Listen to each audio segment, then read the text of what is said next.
Good morning, Antwerp Archers. It's Wednesday, February 27th, and it's time for Archers Live with Alex Lehman and Lydia Brewer. It's been several weeks since we were all introduced to our new mascot, Archie. At the end of today's broadcast, we'll take a look back at the process of bringing him to our school. We'll also see a look ahead, see what else is in store for Archie. Stick around to see it. Archers Live starts right now.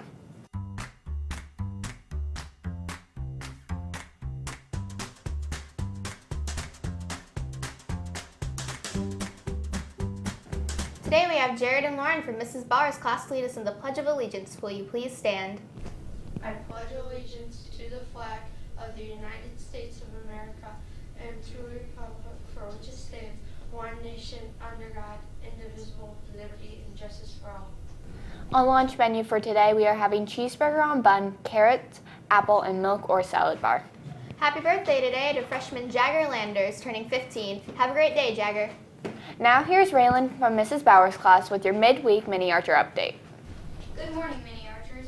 Good News Club begins after school next Monday, March 4th. Permission slips must be turned in this week to attend. Back to you, Alex and Lydia. Thanks, Raylan. This week, to raise money for victims of sex trafficking, some Antwerp students will be selling bracelets for $3. See Molly Reinhart, Madison Ruen, Emily Sanders, Allie Reinhart, Kennedy Recker, Kennedy Trable, Emma Shurick, Megan O'Donnell, or Leslie Pollock to purchase one. In club and organization news, the yearbook staff is accepting 4 new members for the 2019-2020 school year. If you would like to apply, fill out the application on the yearbook page of Mrs. Sorrell's Google site. Quiz Bowl members, there will be a practice tonight for GMCs. Anyone going to GMCs must attend this practice. If you cannot attend the practice, you need to talk to Mrs. Altick.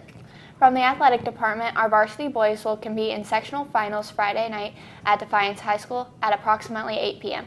Pre-sale tickets will be on sale tomorrow and Friday morning in the rotunda before school. If you are going to the game, please buy pre-sale as part of the money will come back to our school.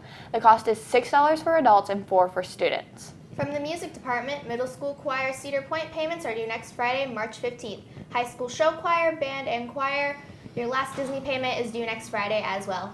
And Wizard of Oz musical tickets will go on sale in the high school office on Monday. Pre-sale tickets will cost $8 for students and $10 for adults. All tickets will cost $10 at the door.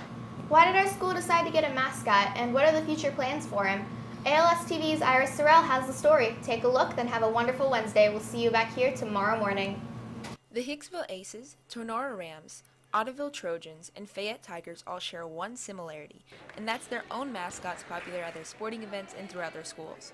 Now, Antwerp Local School will join the list. The Antwerp Student Council, after several years of fundraising, has brought its own mascot to life. For the last 2 years, the Antwerp Student Council has been working to fundraise over $4,000 for a full-body, professional-grade Archer mascot. The Student Council held a contest to name the mascot, and on February 8th, we should name our mascot Archie, so give it a hand, Archie debuted at the Winter Pep Assembly. Archie is the first mascot Antwerp has had since the 90s, and the first full-body one the school has ever had. When I was in school, there was a mascot. It was, I believe, a cheerleader, or at least she was on the cheer squad, and she wore like a handmade costume. It was really cute, but it wasn't like the full-bodied mascot that sort of either intimidates or it can be comical. Student Council Advisor Jasmine Reyes says students have been pushing for a mascot for several years. We played Tonora, I remember, and their ram came to our football game and was like messing with our crowd, and the kids started saying, why don't we have one, why don't we have one? So that was kind of the beginning stages. I know we played Fayette recently this basketball season, and they had a mascot out. We just played Ottoville, they had one. So just every time we play someone that has a mascot, I hear kids say, why don't we have one? We need to get one. Since the initial push, the elementary, middle school, and high school student councils have worked together to fundraise the money. Through the cake raffles at varsity basketball games, dances, the coffee bar, a $1,000 gift from the Stewardship Foundation, and a generous donation of $2,000 from the athletic boosters, the student council was able to purchase the mascot. Production began in late November, and the mascot was completed in January. One of the biggest concerns of Reyes when purchasing Archie was quality. We're getting a full-bodied custom mascot. It's not going to be just a head or hand-sewn sort of outfit. It's like professional grade, custom made. It's going to have lightweight foam. The head's going to have like a ventilating fan in it because a lot of mascots get really hot. Archie has appeared at several basketball games, but will soon make more appearances both athletically and academically. So I want the mascot to be more than just for sports.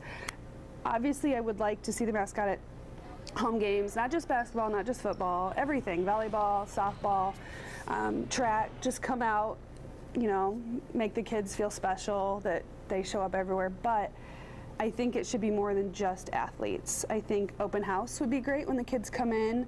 You know, the mascot can be there and give high fives, orientation. And then when I taught at Montpelier, we had Johnny Loco, because they were the locomotives. And he would come around on certain Fridays and come to the classrooms. And if you were wearing a locomotive shirt, he would have blue suckers, because they were also blue, their colors. Student Council President Nathan Lee knows that Archie will be a beneficial member of the school. So I think the mascot is beneficial to the student body by almost bridging the gap between the students and the parents, getting more people involved, just getting the energy at our basketball games, supporting our archers, getting everybody out there to really come together as a community, I think. Tryouts for the mascot will be in March with the cheerleading tryouts for the 2019-2020 school year. I would assume we do, like, they learn a cheer just to see if they can keep up with just a simple cheer, and then put them in the mascot and see if they're able to move around in it. Could they do any sort of flips or anything in it? I think somebody that would make a good mascot is somebody with a lot of energy, really high energy, getting everybody involved. They just don't really have a ceiling for settling down or sitting down at all. I think being witty or funny, like just giving that element also in a mascot is good. And I think it would just be nice for school spirit to be at all the games, to be visible in the school too. It's not just a sports thing. I mean, we're the archers no matter what we do. You know, this is our school. Iris Sorrell, ALS TV.